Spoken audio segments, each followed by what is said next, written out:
海玲听了他的话呢，虽有点遗憾，不能马上就去办手续，想到也就是多等一天，也只能答应。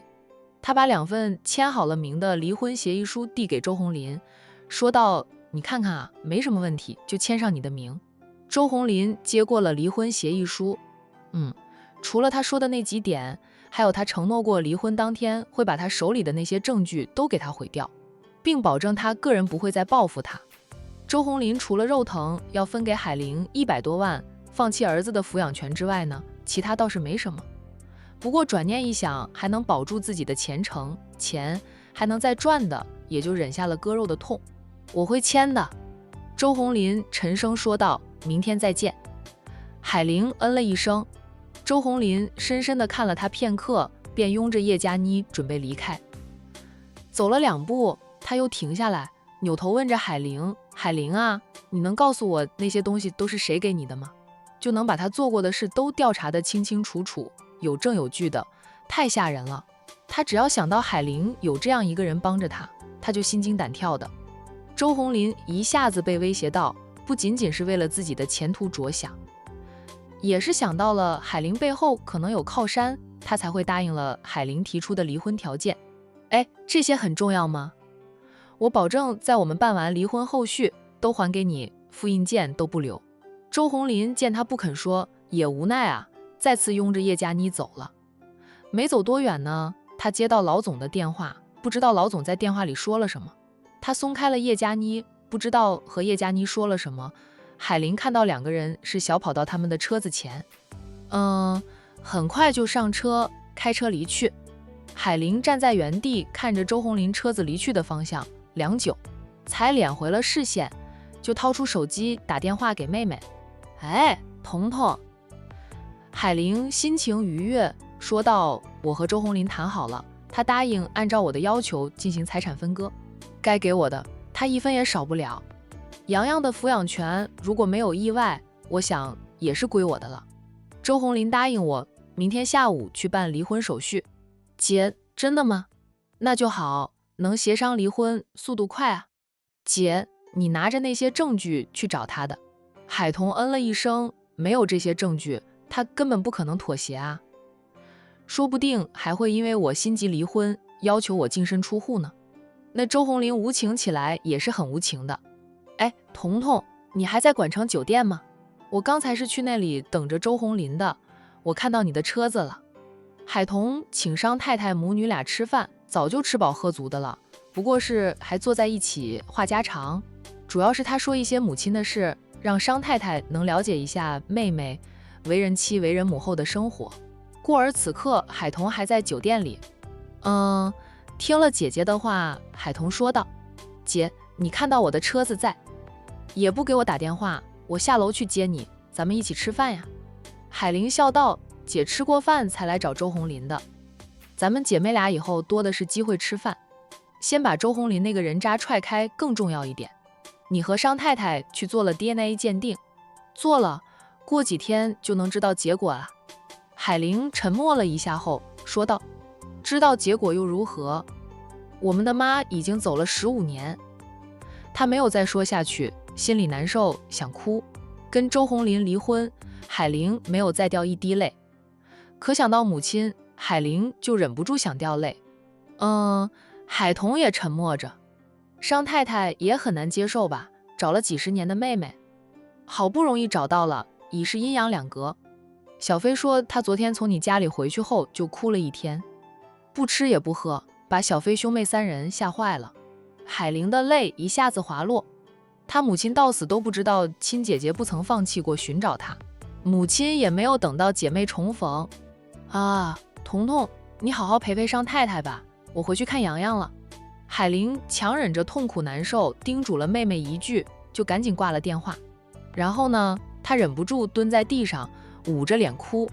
路过的人看看她，没有人为她停留。奶茶店的老板看到了，知道她借电脑打印了离婚协议书，以为她是因为离婚而难过，拿着一盒纸巾走出来。妹子，老板拍了拍海玲的肩膀，在海玲抬头看向他的时候，他把纸巾递给海玲，安慰的道：“他心不在你身上了，你放手，是放过他，也是放过自己，让自己也能得到新生。心里实在难受，哭吧，把心里的苦闷哭出来，也能好一点。谢谢老板。海玲站起来，接过纸巾，擦着泪水，哽咽的道：会家暴会出轨，对我又抠门的男人，我离了不后悔，我也不是为了他落泪，我是想到了我妈。我妈15年前出了车祸，和我爸双双身亡。老板同情的又拍拍他的肩膀，是个可怜人。有些人50、60岁高堂尚在，有些人至龄时已失去双亲。长大后想起无法报答父母那种遗憾，那种痛，只有尝试过的人才能体会理解。老板，我没事了，我先走，我宝宝还在家里等着我。妹子，坚强点，阳光总在风雨之后，加油。来自陌生人的安慰让海玲心头暖暖的。这个世界上啊，还是好人居多的。谢过了老板，海玲走向自己的摩托车，准备离开。海玲，粗犷又有点熟悉的叫喊声传来。海玲循声望去，看到街道的对面停了一辆车，车上的人按下了车窗，他才看清楚那是陆东明。嗨呀，怎么会遇到陆总呢？海玲觉得自己有点倒霉，出门没翻黄历。不对啊，他现在又没有撞到他的车，他倒霉啥了？反应过来的海玲压下了要骑着车逃跑的冲动，向陆东明挥挥手，算是回应了陆东明的打招呼。谁知道陆东明下了车，大步流星地穿过街道走过来。他是真的没有撞到他的车吧？他的车停在这一边，他的车在那一边，时空相撞啊！陆东明很快就走到了海玲的面前，他一手搭放在海玲的摩托车头上。海玲看一眼他的那一只大手，心想这是防着他逃跑。你不是请假照顾你儿子吗？陆东明问他。海玲本能的点头，我是请了几天假，洋洋被吓坏了，我要陪着他。那你在这里做什么呀？你儿子呢？他要不要说实话？陆东明还张望了一下，确实没有看到那个虎头虎脑的小家伙。不过那个小家伙害怕他，每次看到他都害怕的往海玲的怀里钻，好像他是个魔鬼一样。洋洋在家里午休，梁姨照看着，我出来办点事。陆东明呢哦了一声，又问他，你出来办什么事儿呀？海玲犹豫着要不要说时，陆东明笑道，要是不方便说就算了，我就是路过恰好看到你，想到你请假的事，多嘴的问了句。行，你办你的事吧，我走了。陆东明缩回了那只搭放在海玲摩托车头上的大手，扭身就走。陆总慢走。海玲说了声，陆东明没有回头，不过抬手做了个再见的动作。两个人各自开着车走了。酒店里的海童和商太太母女俩说了很久，商先生打来电话，商太太母女俩才说要回家。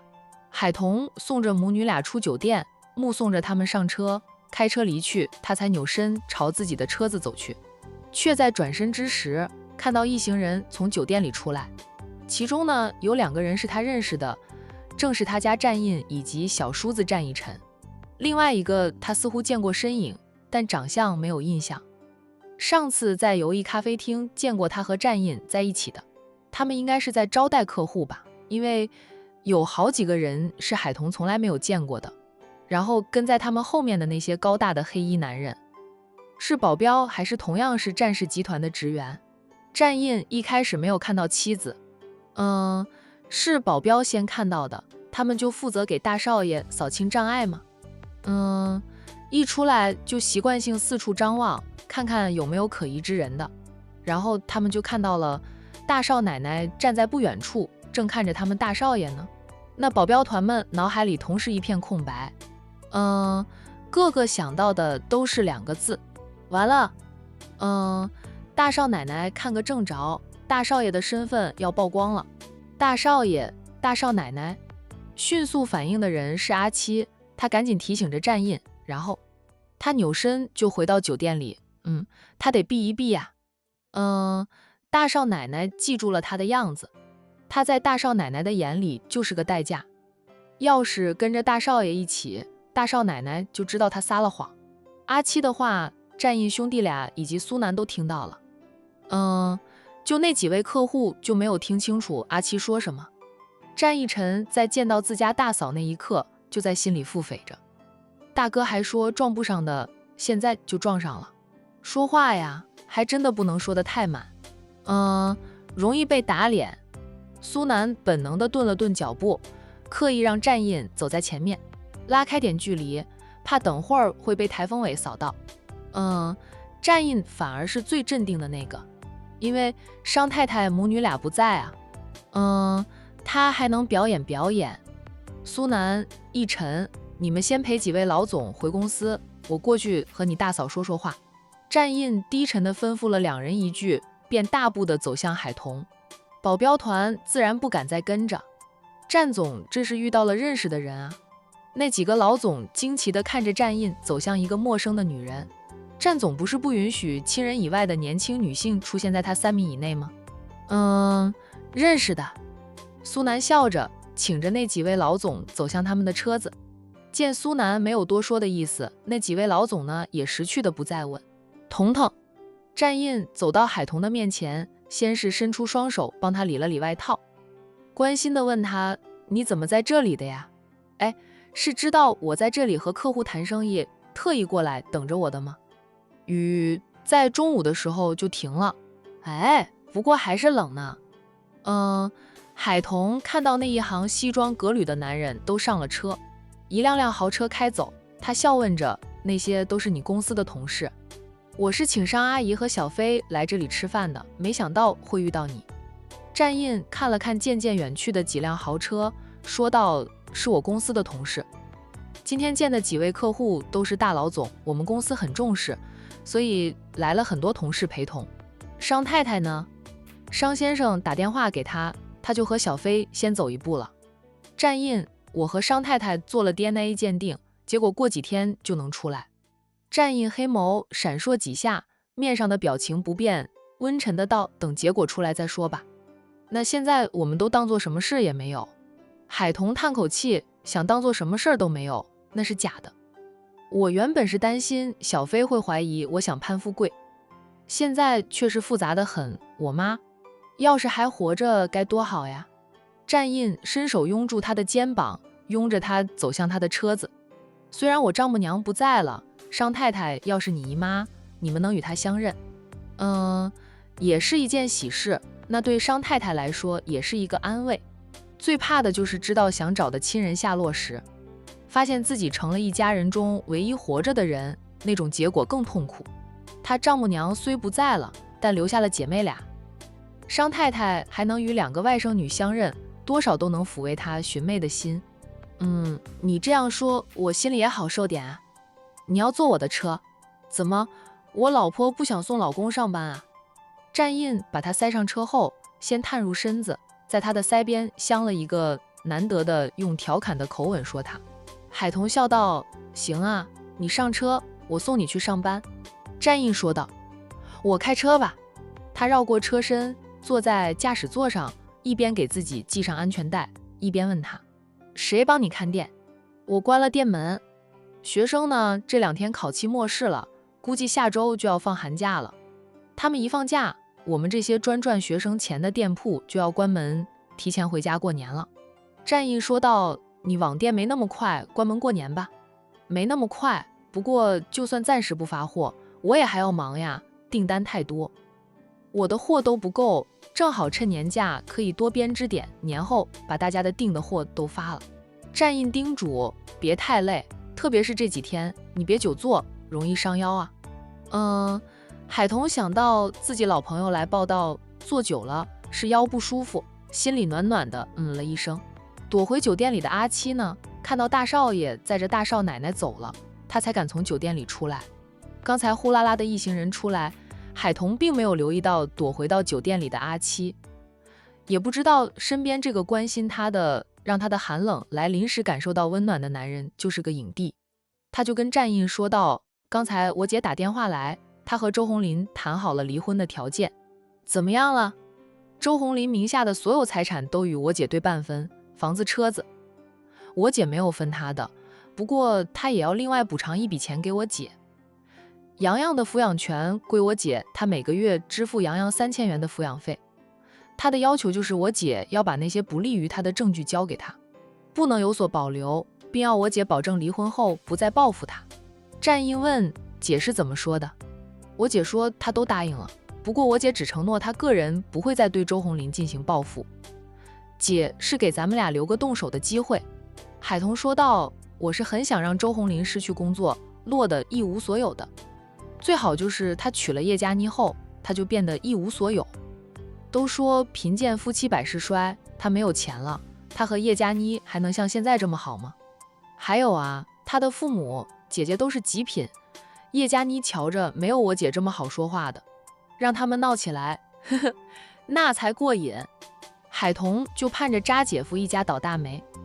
我还希望我姐姐离婚后能恢复以前的自信，恢复以前的美丽，再找到第二春。我第二个姐夫是个宠妻狂魔，他们过着幸福甜蜜的生活，那样保证气死周红林呀，就让周渣渣一家毁得肠子都青吧。战印顺着他的话说，姐会按照你的愿望过上幸福的生活的。姐现在都开始瘦了，你没有发觉到吗？发觉了，不过还不明显。最近发生的事情太多，姐姐开始消瘦也很正常。海彤希望姐姐离开周红林后能脱胎换骨，涅槃重生。那报复周红林最好的方法就是过得比周红林更好。对了，周红林坚持不肯补偿我姐当初装修的钱。等我姐明天下午和周红林办了离婚手续后，战印，你能帮我找上10几个力气大的粗壮男人吗？我带着他们去帮我姐搬东西，也是把我姐的装修费讨回来。周红林不给钱也无妨，把他房子的装修都砸了。他买回的房子是毛坯房，就还给他毛坯房。想白得我姐的装修没门，就连墙灰我都要铲下来。门窗、家电很多也是我姐买的，都拆下来搬走，当二手家具卖了，都不留给周红林。不愧是姐妹俩，海彤想的和海玲想的一样。战印就觉得姐妹俩干得不错，就是不能便宜周红林白白的吃那个大亏。他说道，这个你放心，我公司里多的是年轻有力的年轻男人，我给你安排10几个人带上拆家的工具过去，把装修都砸了。战印，谢谢你。海彤由衷的感激着她这个如同超人一样的老公，不管他遇到什么困难，他出面都能帮他处理好。能混成战氏集团的一位总，都是实力强大的人。又跟我那样客气了，我们是夫妻，你的事就是我的事，我帮你也是帮我自己，以后别老说这么客气的话。海彤笑，好，那姐搬出来后是租房住还是搬过去和我们一起住？海彤说道，我问一下我姐的意思，我们愿意收留我姐，但我姐也有自尊心呀，她现在都觉得欠我们太多太多了，再住到我们家里，她压力更大。战印点点头，我姐想租房住的话，我们就帮她找一处环境好一点的，安全性强一点的公寓，最好离我们家近一点的，方便我们相互照顾。我也能放心点。姐刚离婚，工作也还没有稳定，房租钱我们先帮她垫付吧。战印其实很愿意大手一挥，送一套房子给大姨姐母子俩住的。那大姨姐是他老婆娘家最亲的人了嘛，他是不会亏待大姨姐的，但他现在不能那样做。那想到姐妹俩的品性，估计他就算送了，大姨姐也不会接受的。我姐能从周红林那里分到100多万的财产，她是不会让我们垫付房租钱的。姐妹俩相互扶持，但不会觉得理所当然的。她姐不当扶妹魔，她也不当扶姐魔，他们是真正的相互扶持。战印不吭声了。那很快啊，回到了战氏集团。战印停了车，偏头看向海彤，海彤也看他，笑道，到你公司了，不是你该下车吗？这样看着我干嘛呀？战印就是看着他。海彤想了想，倾过身去，再用手勾搂住他的脖子，把他拉近前来，他在他的唇上亲了亲。战印不满足他蜻蜓点水般的亲吻，反客为主，加深了这个吻。一吻结束后，战印才恋恋不舍地下车。夫妻俩感情在升温阶段，没有尝试过爱情的战印呢，此刻呢，特别想化身为牛皮糖，牢牢地粘在海童的身上，不与他分开。可惜啊，他变不成牛皮糖。你既然关了店门，别回店了，先回家吧，好好的休息休息。我还要赶货呢，回店里做点事。傍晚的时候呢，学生们放学了，也需要买点东西。临近考试呢，学生们要买的基本上都是文具，还有寒假作业。现在的寒假作业除了老师布置的，还需要学生们自己再买一份寒假作业。他的书店承包了学生们要买的那些寒假作业，要是不开门，那学生们跑到其他书店去买了，他会少赚很多钱。行了，我会自己照顾自己的，你赶紧进去。战印默默地下车，心塞塞的，每次都是他舍不得他，总是他催着他快走快走。在爱情的博弈里，谁先动心的谁先输，说的还是很有道理的。他现在就输得彻底啦，亏得他脸皮增厚了5尺的偷走了他的协议，连同他的那一份协议一起烧掉，冲入了下水道。否则呢，就仅是他拿出那份协议，都能把他的脸打肿。海童在他下车后，他也下车，说道：“我看着你进去了，再走吧。”他一句话又让战印心情好了很多，他对他还是关心的呀。感受到海童对他的在乎，战印温声说道：“晚上我有应酬啊，没那么快回家，你不用等我啦，早点休息，不过在我房里。”说到最后，他俊脸微微泛红，因想起当初他跟他说他的房间是他的禁地，不允许他踏进半步，结果现在是他要求他进入他的房间。海童莞尔：“好呀，我会给你留门的，快进去吧，别站在这里吹冷风了。”战印不依不舍地转身进公司去。海童看着他俊挺的身影越走越远了，才转身回到车上，开车离去。进入办公大厦，战印就看到了苏南站在那里，笑眯眯地看着他。这个八卦精啊！他横了苏南一眼，自顾自地往里走。苏南也不在乎他怎么看自己，跟着他走。等进了电梯后，苏南才打趣他：“战印，我看你现在都恨不得变成牛皮糖，天天粘在嫂夫人身上。”战印睨了他一眼：“单身狗体会不到我此刻的幸福甜蜜。沈小姐感冒不舒服，你有空就去看看她吧。”我想去的，她妈妈陪在她身边，我和她未到见家长的地步，就不过去了。她现在要是在店里，我就去一趟。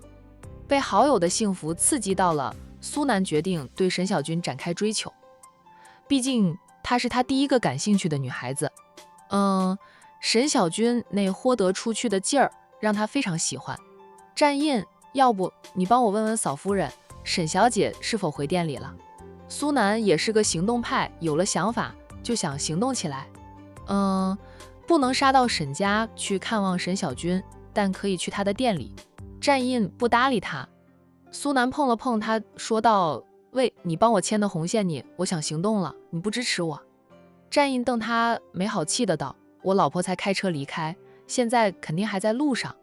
他开着车呢，打电话给他，他听电话就容易分心，太危险了。”苏南张嘴无从反驳。电梯把两个人带上到顶楼，门开后，战印大步的走出去，苏南忙跟着。“你很闲，整天就跟着他八卦。”暂时挤了点喝水的时间，等你帮我打电话问过了，我就回去给你做牛做马。战印失笑，说的好像你在白干活似的。两个人一起进了办公室，当然不会白白的等待。战印跟苏南又商量了一下工作上的事情。对了，你让我断了与张氏集团的合作，刚才张总就亲自打电话给我了。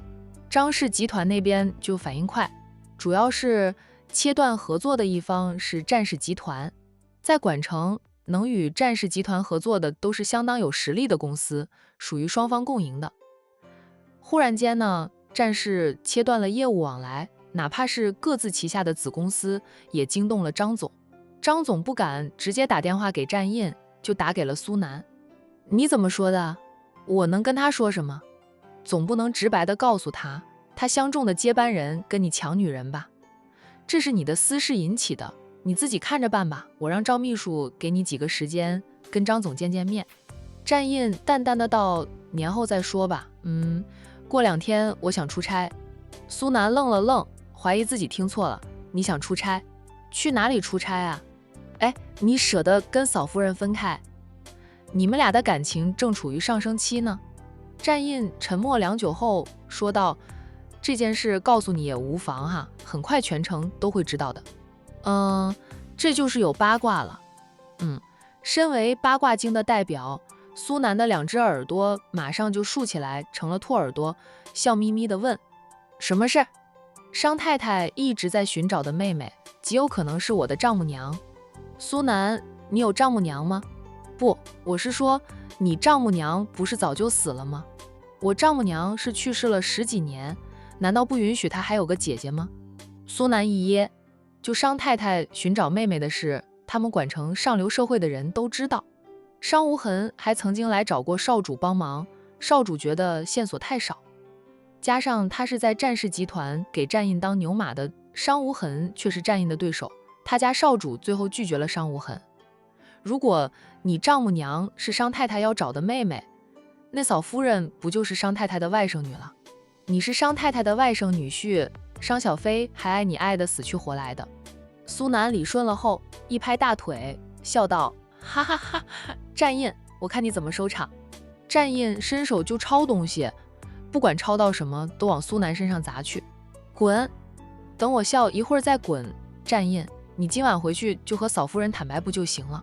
苏南不理解，到了这个时候，战印还在犹豫什么？夫妻俩感情都升温了，说明他考察海童的人品啊，海童合格了的。我呀，怕坦白后失去海童，真是难得呀。战印也有怕的时候，你是活该呀。战印一脸黑地瞪着好友，你想先出差一段时间，能拖一时就拖一时，只是包不住火的。要是你丈母娘与商太太没关系呢，那还好一点。真是姐妹俩，你这个外甥女婿难道一辈子都不见大姨？还是你觉得你没有把握留住嫂夫人？战印想到海童的脾性，艰难的点点头，是把握还不够。苏南看着他笑道，所以说我对嫂夫人佩服得五体投地，我就是嫂夫人的忠实粉丝。谁叫你老是端着呀？死鸭子嘴硬，明明喜欢了不肯承认。要不是你奶奶下场了，你现在还整天乱吃飞醋，闷死自己呢。战印，我没恋爱经验，在面对这份感情，他无措，既想亲近海童，又排斥，别扭得很。那我出差一段时间，回来后也到时间去参加叶君博的婚礼了。借着避出去的这段时间，他好好想一想，在什么情况下向海童坦诚一切，能让他不会气得太狠的。他要是知道自己会有爱上海童的这一天，他绝对不会做出那样的决定。但当时他和他相互不了解，他又误会他防着他隐瞒身份，考察他人品是最好的方法。他得庆幸自己没有虐待过海童，否则虐妻一时爽，追妻火葬场。苏南也能理解战印当初做的决定，要是一开始就让海童知道战印是战家的大少爷，海童也不可能和战印闪婚啊。可以说战家从老太太开始都在瞒着海童。苏南在心里吐槽，一家子都不地道，要拐孙媳妇也不是这样拐法呀。想到自己也没有向沈小军坦诚身份，苏南忽有戚然，就决定下次再见到沈小军，就告诉沈小军他其实是苏家的少爷，免得不上了战印的后尘。你自己看着办吧，我又不是你，无法替你做决定。不过呢，嫂夫人的性子也绝，处理不好，你们俩可能会成为分飞燕。战印脸色白了白，他怕的就是海童跟他一刀两断，所以他想着等感情再深一点了，他对他有了不舍，才适合坦诚。事实上他也试探过他，但他不相信他是亿万富翁。现在他一坦诚，说不定他就收拾跑了呢。你也别太担心，嫂夫人对你也是有感情了的，就是现在发生的事情太多，她还没有时间和你好好的谈恋爱。你主动一点，多付出一点，人心都是肉做的，你感动了她，她就能原谅你。况且呢，你当初做那个决定，他也能理解的呀，毕竟你们那时候就是陌生人。苏南安慰着，认识战印这么多年，第一次看到战印因为害怕失去一个女人而脸色煞白的。战印叹口气，我会努力的。那你还要出差吗？你想出差的话，我把机会让给你。还真有重要的事情需要你或者我去处理的。我去吧，让我好好的想一想该怎么做，才能让彤彤少气一点。苏南笑道，那我可以休息休息，你欠我很多假期呢。你想休就休呗，让一晨多担待点。老是把苏南当牛来使，战印也觉得良心上过不去。战印的手机响了，他掏出手机，看到是海童发来的微信信息，他脸上的线条都柔和下来。苏南有眼力，马上就猜到是嫂夫人发来的信息，打趣的道，嫂夫人一条信息就能让你大雪天转晴天，战印你是没救的了。战印不理他，海童发信息给他，告诉他他回到店里了。战印当即打电话过去，海童很快接了，我就发个信息告诉你我到家了，免得你担心。哇，怎么还打电话过来啊？会不会影响到你工作啊？没事，我刚好要喝水，也想听听你的声音。海童在电话里笑了，说道，我们才分开呢，我恨不得变成你的大腿挂件，天天与你在一起。他要不要先出去？听着战印说情话，他怎么觉得浑身都在起鸡皮疙瘩呢？海童也被战印这句话惊到，随即呢，他忍不住说道，战印，你没事吧？你说这话我听着有点怪怪的习惯，可能是他习惯了他正儿八经的样子吧。就听他说这么肉麻的话，他是真不习惯。战印，好吧，我也说不习惯，不学别人说情话了，他就按自己的性格和他相处吧。就是我听得浑身起鸡皮疙瘩。战印在心里吐槽自家奶奶，老实说他不会说甜言蜜语。看吧，人家海童都不喜欢听他说甜言蜜语。其实呢，他觉得说不如做。用行动来证明他对他的爱比用嘴说出来的甜言蜜意更容易一些。当然，海童要是喜欢听甜言蜜语，在悟寒，他也愿意去学一学的。苏南起身，探过半截身子去，小声地提醒好友沈小姐的事。战印一手轻推开苏南探过来的身子，还是跟海童煲了一会儿电话粥，才帮苏南问了句，哎，彤彤，沈小姐下午有没有回店里？我那位同事惦记着她生病的事，想去看看她。海童答道，小军没有过来，我叫他在家里休息，完全退烧了。再过来，你同事想见他吗？直接打电话给他呀，约他出来就可以了。沈小姐生病，今天又降温，更冷了，约他出来。万一让他病情加重，我同事会自责的。那等沈小姐上班了，你给我发信息，我跟我同事说一声。好的，战印，那他们俩是不是有点戏？海童第一次当月老，盼着自己牵的红线能成。沈小姐对我同事有没有好感，她还没有跟你说吧？我同事对沈小姐挺有好感的，想和沈小姐以结婚为前提，尝试着交往一下。这2天我都没有时间去问小军，改天问问他。小军这么好，你同事会喜欢他，那是很正常的事啊。沈小军在海童的眼里那是很好的。战印笑笑，没有告诉老婆大人，苏南对沈小军感兴趣，就是他在段太太的生日宴会上一躺成名。战印，我先不和你聊了，赶货。好啊，别太累，晚上8点左右就回家。战印叮嘱着，你的男人有钱养得起家，养得起你的。我不需要你养，我能自己养自己。不过你的钱肯交回来让我存着，我也不会拒绝。见证了姐姐的婚姻从甜蜜到破碎，海童引以为戒，坚持婚后也要经济独立，不会相信男人说我养你的鬼话了。靠人不如靠自己啊。不聊了，我先挂电话。那海童怕再聊下去，天都黑了，赶紧切断通话。被老婆大人急急的挂断电话的战印就很不舍得把手机从耳边移开，还用手摸了摸手机。烫手吧？对面的男人调侃他。你想烫手都没机会烫呢。苏南，等我追到了沈小姐，看我不天天在你面前秀恩爱撒狗粮，我又不是单身狗，用不着羡慕你。苏南一噎，沈小姐没有回店里，你可以走了。战印把手机塞回裤兜里，准备工作了。以往他是绝对不会浪费时间在感情上的，现在啊，打脸的事不想也罢吧。咚咚，敲门声响起，进来。赵秘书推门而入，他手里提着一只精致的袋子。苏南好奇地看着赵秘书提着那只袋子进前。赵秘书把那只袋子递给战印，说道：战总，这是老夫人差人送过来的，让我转交给你。战印一听就明白了，奶奶就说了会从她的珠宝库里拿出一对永恒钻戒，赠送给他和海童。